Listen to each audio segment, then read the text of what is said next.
Now, the ANC Gauteng's elective conference has been delayed yet again. This as provincial leaders are dealing with the Ekurhuleni quarantined votes. The second round of the conference is expected to elect new PEC members and discuss policy documents.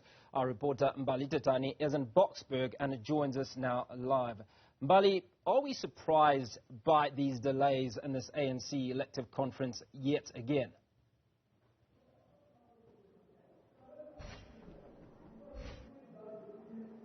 Certainly not, Hugo. Of course, you would remember that this issue around those 19 quarantine votes from those 5 branches in Ekurhuleni caused this conference to initially be delayed, even the last time when it sat about 2 weeks ago. Of course, what we are hearing now is that, this conference has not even started with its commissions. They're supposed to break off and have at least 9 commissions, and those commissions are expected to discuss some of the policies that this province will be taking to the ANC's policy conference and ultimately being decided upon at their conference much later on this year in December. But the issue around those Ekurhuleni quarantine votes seems to be a contentious issue yet again, and we are now hearing from those in the main plenary hall that indeed we are hearing that some of the delegates want these votes to be reopened and some still want those votes to remain closed. But of course you would know, Hugo, that if those votes are indeed opened, it will have a major impact on the Ekurhuleni leadership itself, that top 5 structure. It will also then have an impact on the Gauteng provincial top 5. So this is something that this conference is again being tasked to deal with. But much more earlier on, you would know that Mduduzi Manana, who is on the NDRC of the ANC at the national level, when I asked him around, whether they expect this issue around these quarantine votes to impact this conference yet again, and his answer to me was yet quite simple, saying that, this matter was initially taken to the ANC's NEC. They were asked to deal with this matter, but then the NEC then decided that indeed it should be the PEC, or rather the provincial leadership of Gauteng, who have to deal with this matter. You'd also remember that we also had another member of the ANC in Ekurhuleni taking this matter to court, but this was also set aside even during the last hours, just before that conference had to conclude its business for the day. So we are still back at those issues around those quarantine votes. And from what I can tell you, Hugo, and I'm hearing the arguments inside this main plenary hall, I don't think it's an issue that is yet to end anytime soon. Mbali, just coming back to those issues, and certainly a number of the ANC leadership that you've been in conversation with, I know that one of those individuals was the ANC spokesperson, Mabe, and one of the things that he said a couple of weeks ago, if I recall, is that everything is under control and that due process will certainly come through. But it appears that those processes are not allowing for conclusion to this issue of those quarantine votes.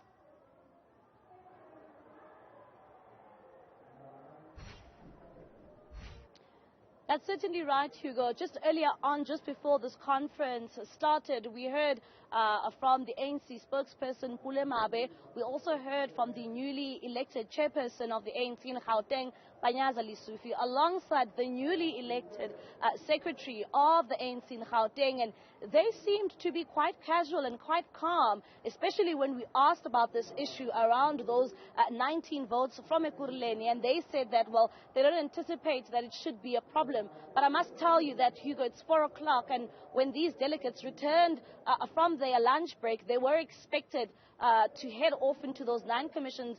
But of course, they still dealing with that issue of those 19 quarantine votes. And Hugo, you would know that, the rhetoric we continue to hear from the leaders in the ANC here in Gauteng is that this should be a festival of ideas and it shouldn't be a festival of voting. And of course, with Gauteng playing a very crucial role in terms of influencing the national office of the ANC when it comes to these policies. So policies here in Gauteng is something that this conference needs to deal with. And at 4 o'clock, we're still dealing with the same issue that we dealt with the last time when this conference sat 2 weeks ago. Still, right now, conference still dealing with the matters of Ekurhuleni. Mbali, one more thing before you go. 2024 is around the corner. Do you get the impression that voters are looking at the ANC and thinking to themselves that if they cannot resolve such issues, that this potentially will have a bearing on how they vote in 2024?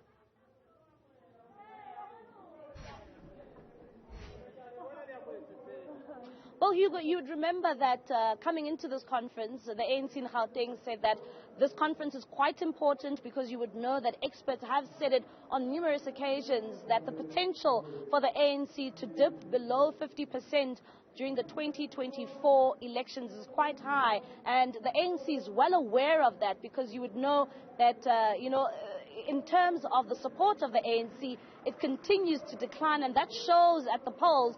And they know that they need to come up with strategies and they need to come up with policies that can attract their voters to continue to vote for the party and keep them in government.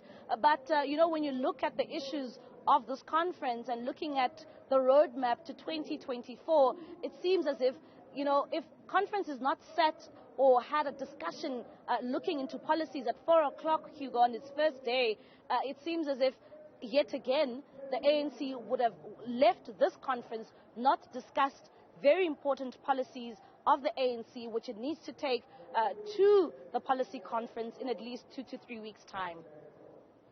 Mbali Thethani, thank you for your afternoon, and thank you for your time this afternoon.